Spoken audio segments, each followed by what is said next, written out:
Hey guys, welcome back. So I need to get finishing up on my polyphenol series here, and I'm still stuck on tannins. So here we go. Let's start on this. Oh, just a quick update.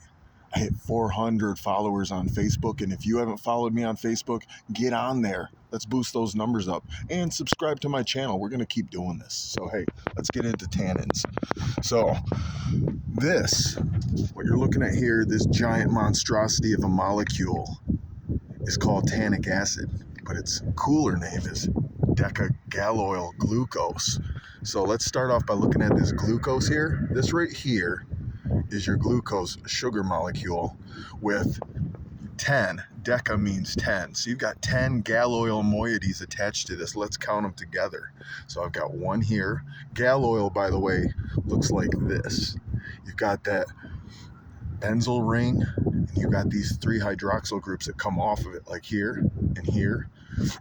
So I'm just using my hand to kind of symbolize what you've got here. You got 1, 2, you've got 3, 4, 5, 6, 7, 8, 9, 10. So these gallic acid moieties, remember what I told you in one of my other polyphenol videos about these hydroxyl groups and how they're great at attaching to metal ions or other free radicals? Well, check out this monster and how many points that it can do that action at.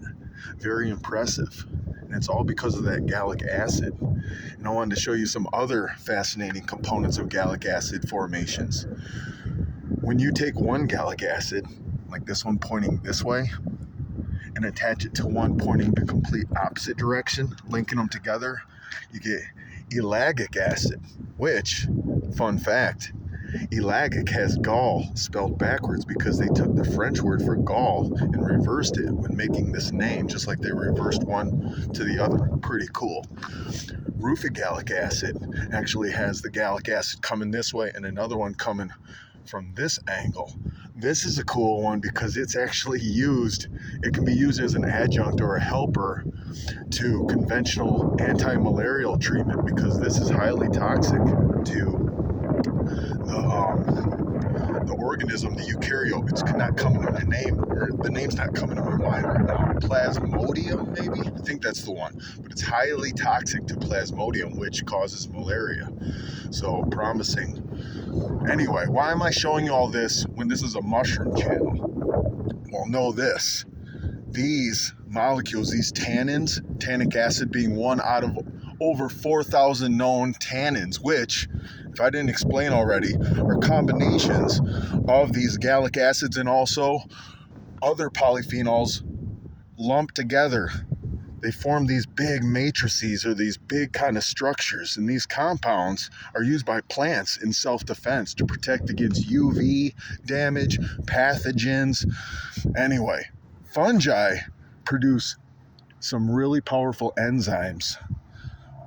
They have these enzymes called tannases. And with enzymes, if you hear the word ace or the suffix ace at the end of a word, it usually means that it's an enzyme capable of breaking down what it's called in the name. So in the case of tannase, it's capable of breaking down tannins, including tannic acid. It's able to break down some of these bonds and form smaller groups like we see over here. So fungi breaking down tannins, which can be up to 20%, even more than 20% of the actual dry weight of wood or plant materials, they're helping recycle nature. But also it's been discovered that certain species of white and brown rot fungi can actually produce tannins themselves. They don't just get them from nature, but they can actually manufacture manufacture these tannins for their own purposes, because tannins are good for fungi when it comes to preventing pathogens and also UV damage as well. So I just wanted to share this fun fact. These are all considered polyphenols. Once again, that phenol compound starts with a benzene ring like you have here coming off of, or coming with a hydroxyl group coming off of it. So you can actually see the phenol molecule right there throughout. So these are truly polyphenols. Mushrooms, fungi produce polyphenols. They also take polyphenols in their diets. Polyphenols have a lot of promise when it comes to industry and when it comes to medicine. Oh, and I forgot to mention, this one's personal. This is for my brother from another mother, Will, who is a taxidermist.